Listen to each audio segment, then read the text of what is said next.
세상의 모든 것들을 이렇게 보면은 다 짝이 있는 것 같아요. 다 짝이 있는 것 같아요. 제일 첫째, 양을 한번 봅시다. 양이 누구죠? 성도죠. 자, 그러면 살찐 양이 있으면 파리한 양이 있어요. 맞죠? 예. 네.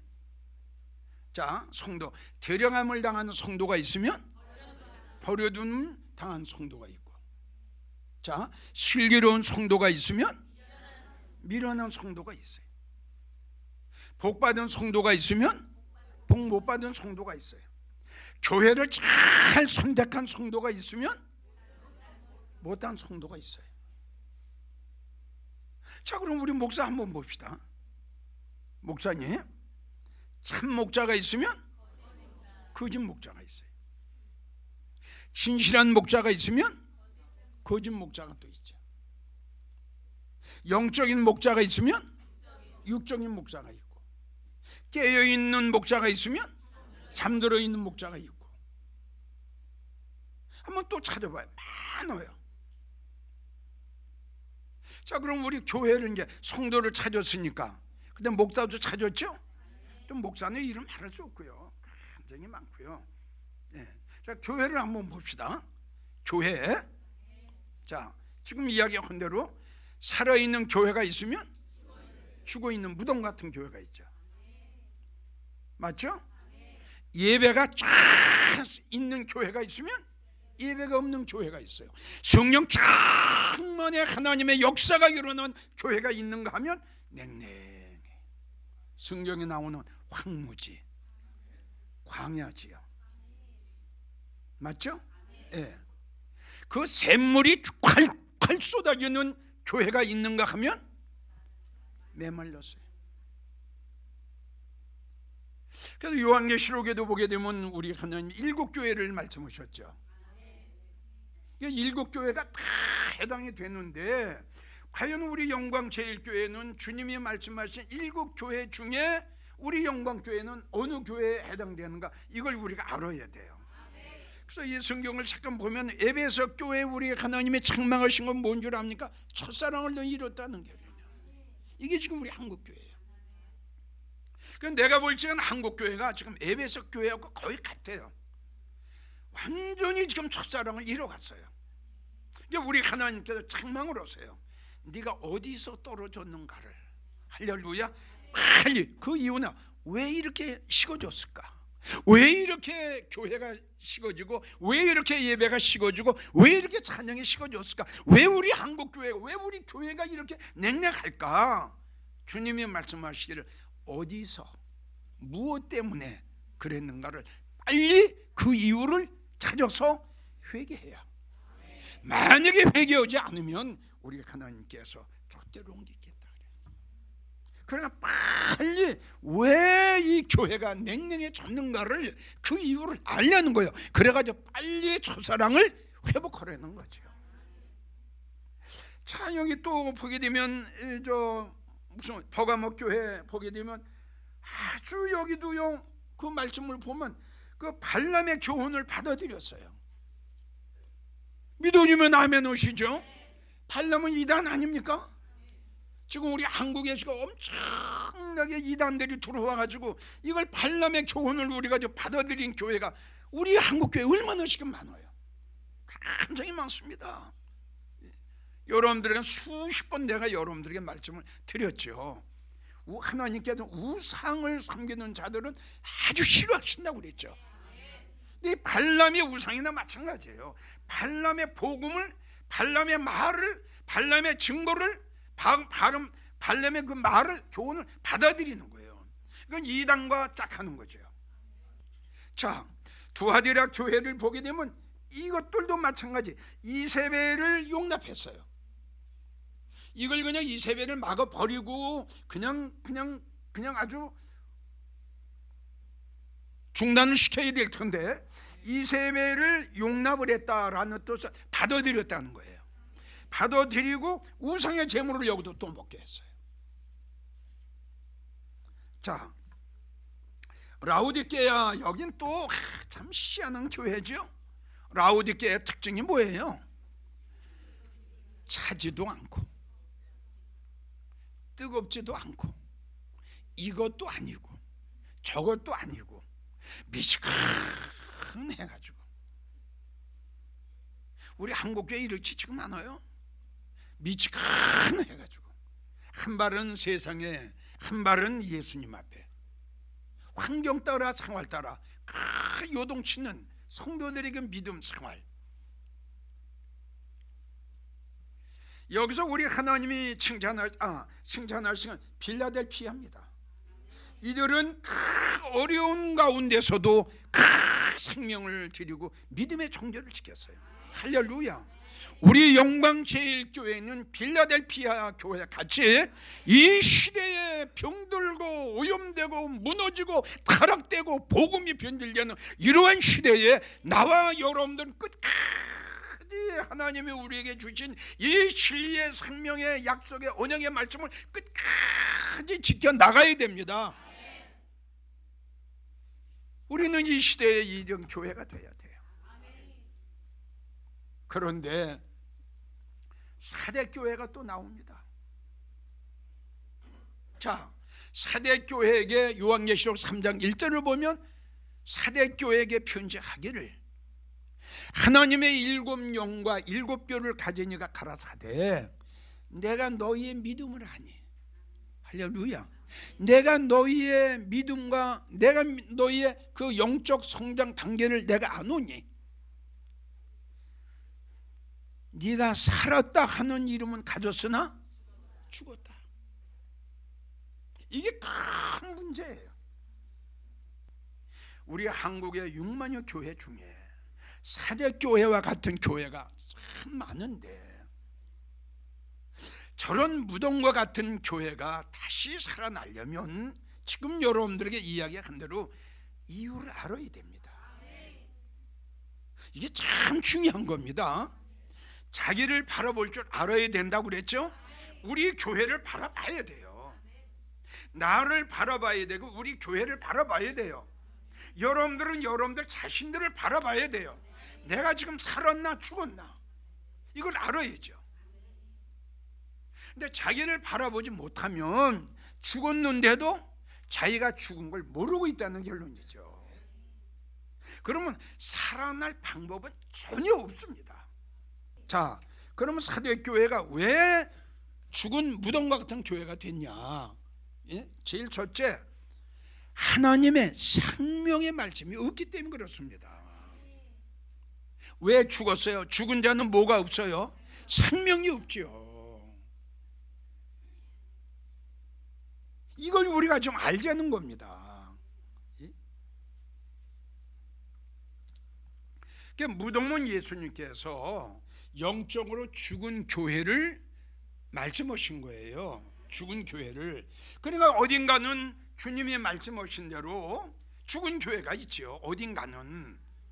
그러니까 이 설교를 들으시는 성도님들 교회는 정말 살아있는 그런 교회가 되기를 원하고 이런 교회 나가시는 여러분들이 되기를 정말 예수님의 이름으로 축복하고 싶습니다.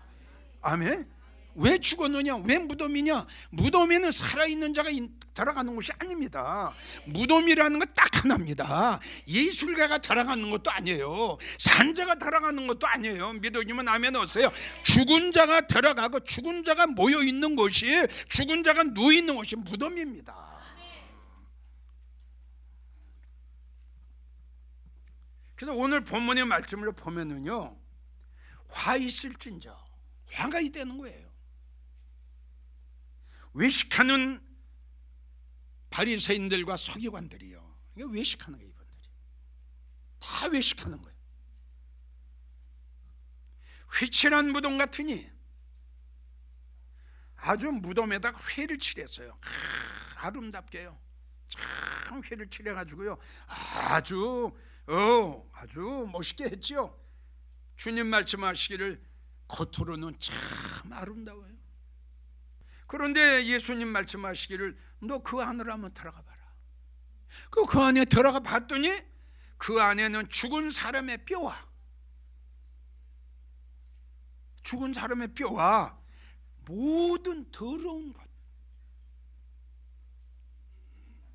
여러분, 하나님의 교회는 정결해야 돼요. 하나님의 교회는 거룩해야 돼요. 하나님의 교회는 깨끗해야 돼요. 그런데 지금 하나님의 단이 얼마나 더러워졌어요. 말라기 1장 말라기 선지자가 예언한 거예요. 너희가 더러운 떡으로 내 단을 더럽히고도, 하나님, 내가 언제 하나님의 단을 더럽혔나이까? 하는도다. 하나님의 단을 더럽혀 놓고요, 하나님의 말씀으로, 말라기는 떡으로 나옵니다. 떡은 말씀이에요. 변질된 떡, 성경에 오염된 떡, 곰팡이 난 떡, 상한 떡, 아멘이에요?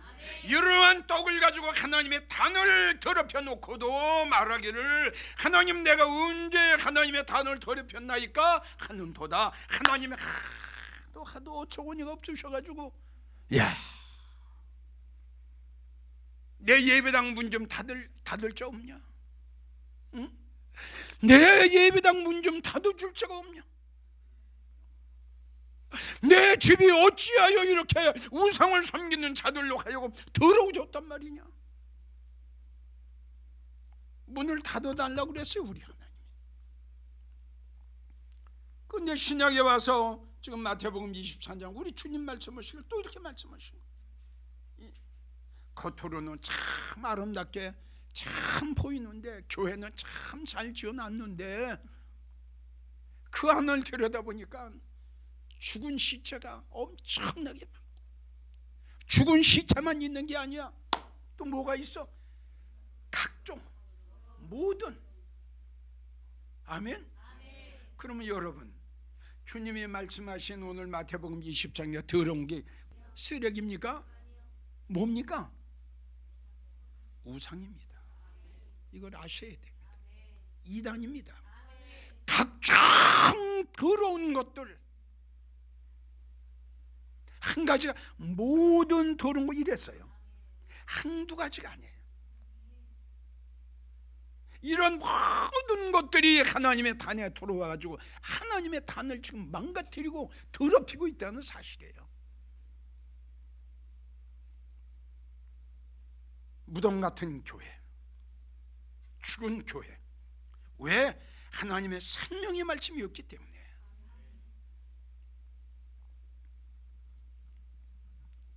이러한 교회에 나가는 성도는 참, 내가 생각할 적에 불행한 성도, 참 안타까운 성도입니다. 겉을 보지 말고 성도님들 그 안을 보세요. 그 안을. 아멘. 그러면 안을 보면 드러날 겁니다. 정말 내가 나가는 교회는 샘물이 흐르고 있는가?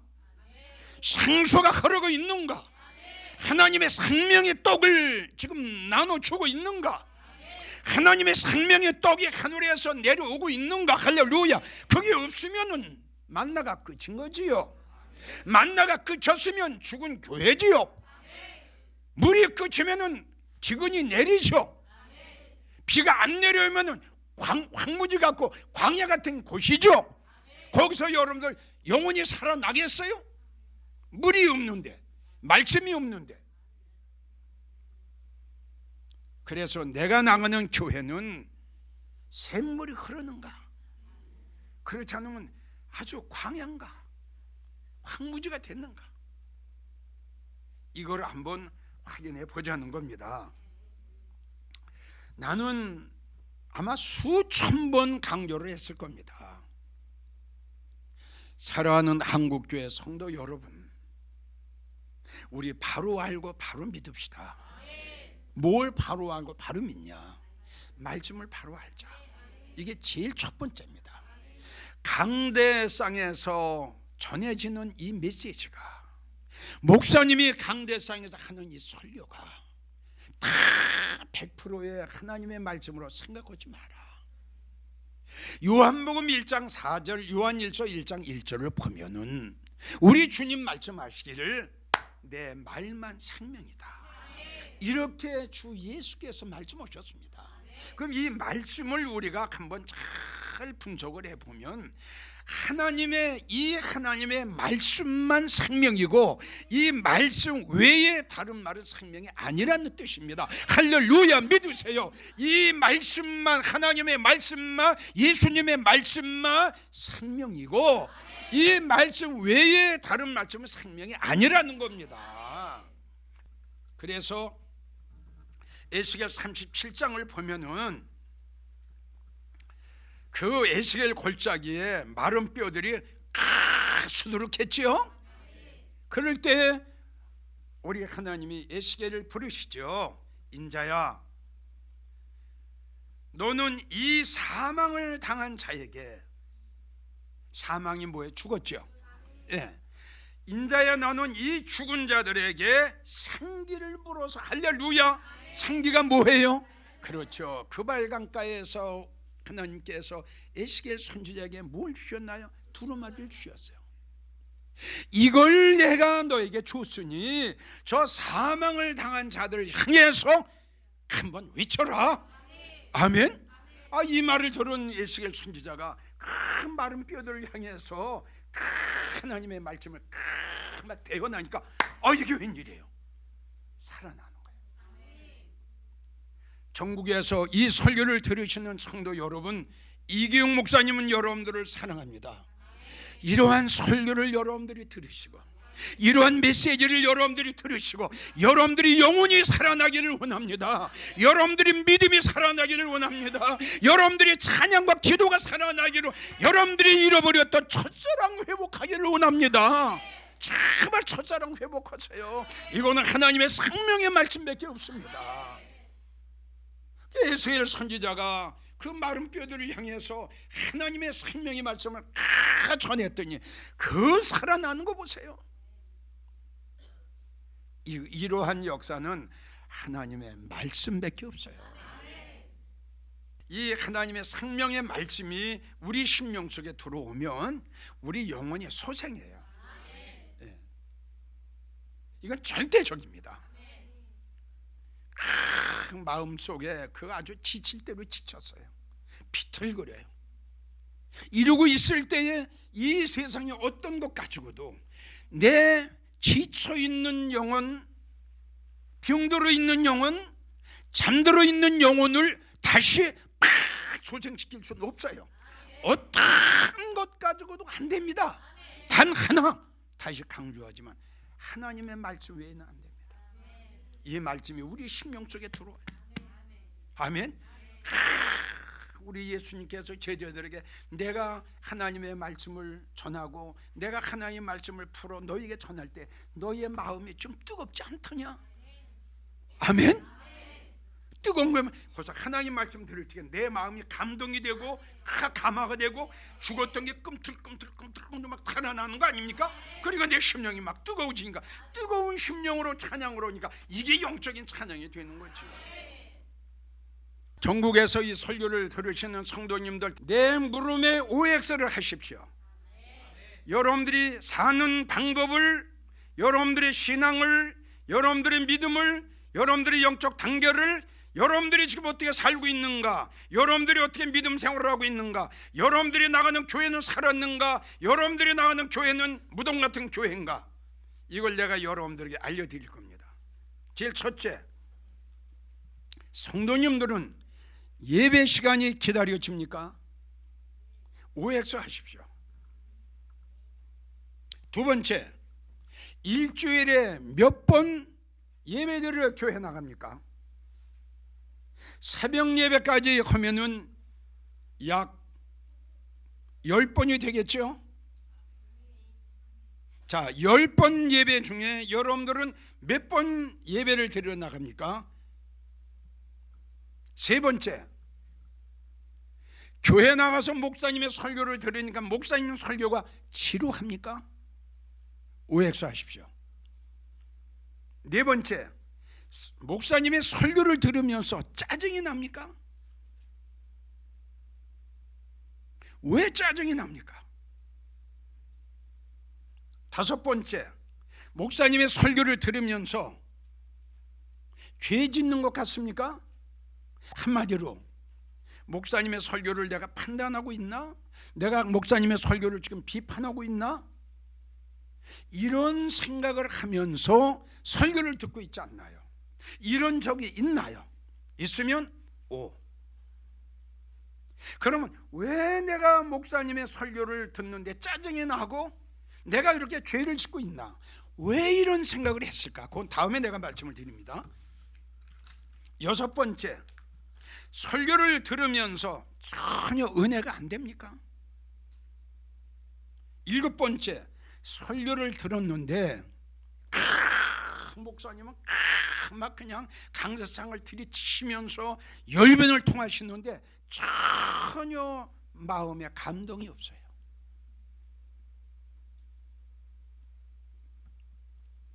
8번째, 목사님의 설교를 들으면 무엇인가 깨닫는 것이 있어야 될 텐데 깨닫는 것이 없습니까? OX.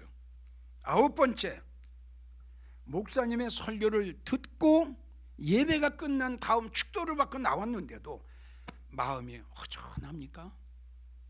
마음이 공고합니까? 마음이 갈급합니까?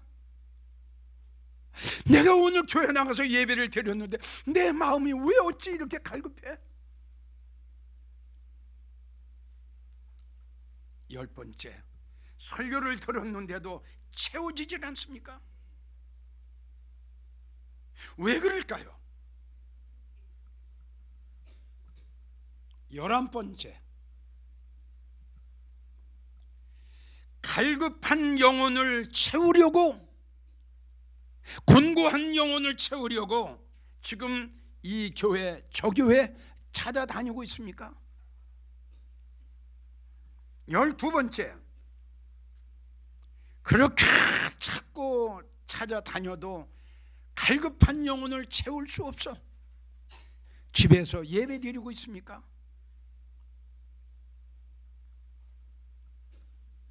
13번째, 이제는 찾아도 또 다녀도 그렇게 은혜를 받고 받기를 원해도 이제는 내 갈급한 영혼을 채울 데가 없구나. 낙심 중에 있습니까? 왜 이럴까요? 그 이유는 뭘까요? 첫째, 목사님이 하나님의 생명의 말씀만 전했는데도 은혜를 받지 못하고 마음의 감동 감화를 받지 못했다면 그는 성도님의 마음속에 교만병이 들었습니다. 목사님은 진리의 말씀만 증거했어요. 목사님은 하나님의 생명의 말씀만 증거했어요. 목사님은 온 힘을 다해서 성도님들에게 그렇게 외쳤는데 전혀 마음에 감동 감화가 되지 못하고 갈급한 영혼을 채우지 못하고 짜증이 난다 그러면 목사님은 설교는 올바로 했는데 옳게 하셨는데 은혜를 못 받았다면 내 잘못이죠. 내 교만병이 들었어요. 내 믿음의 마음의 심령의 병이 들었어요. 성도님들, 교만병이 들고 영적인 병이 들고 마음의 병이 들면 예수님의 설교를 해도 은혜가 안 됩니다. 할렐루야. 가룟 유다를 보십시오. 가룟 유다의 생각은 병이 들었어요. 가룟 유다의 마음속에는 교만병이 들었어요. 아주 악한 병이 들었어요. 가룟 유다의 마음속에는 이러한 생각과 이러한 마음을 가지고 있는 가룟 유다에게 예수님께서 어떠한 진리의 생명의 말씀을 건들 가룟 유다가 은혜를 받았습니까? 못 받았습니다. 목사님이 이렇게 진리의 말씀을 열렬하게 증거하는데도 은혜를 받지 못했다면 성도님의 마음속에는 큰 교만병이 들었어요. 이 병 고치지 못하면 성도님 아주 불행한 성도 된다는 걸 알아야 됩니다. 두 번째, 내가 교만병이 들지는 않았어.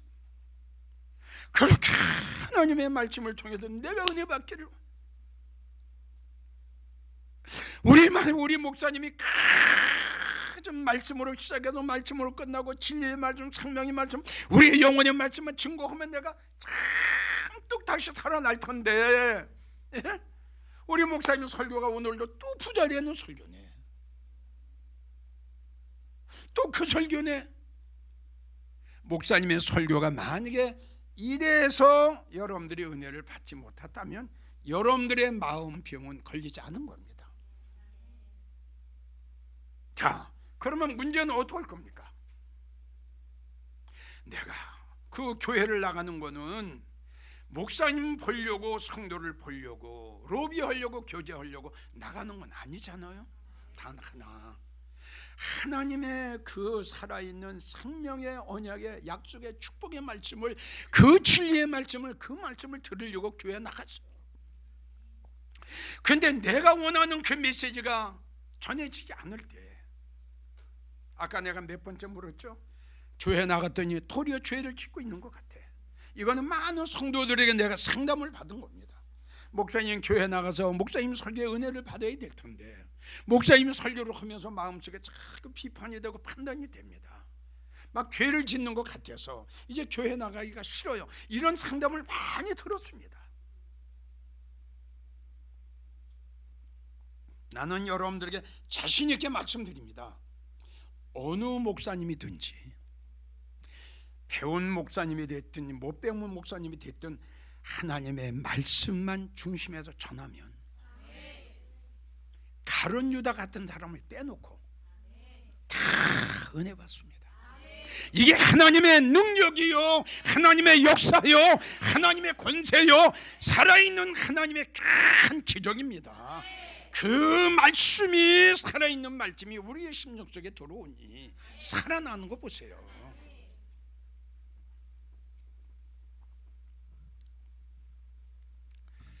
성도 여러분,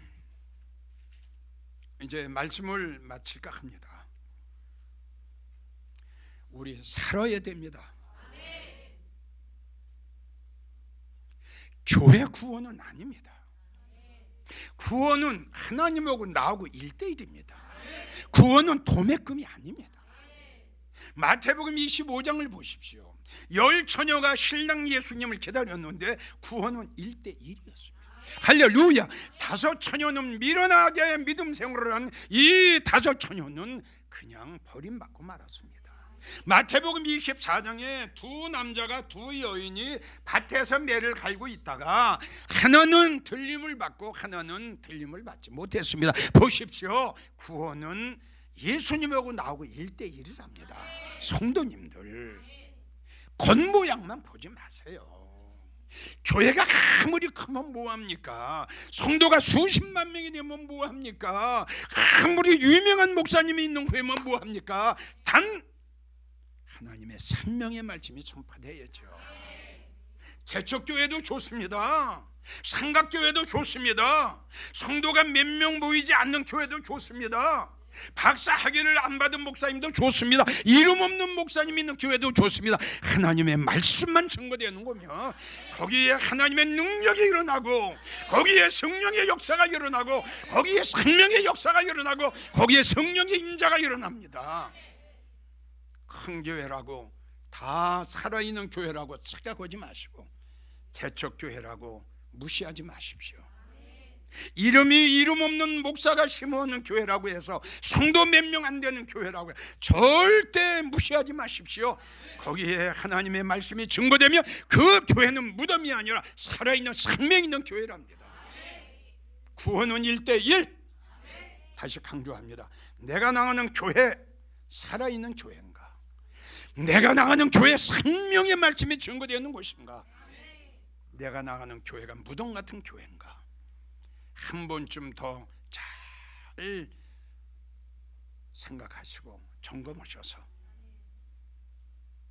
죽는 길을 택하지 마시고 생명의 길을 택하십시오.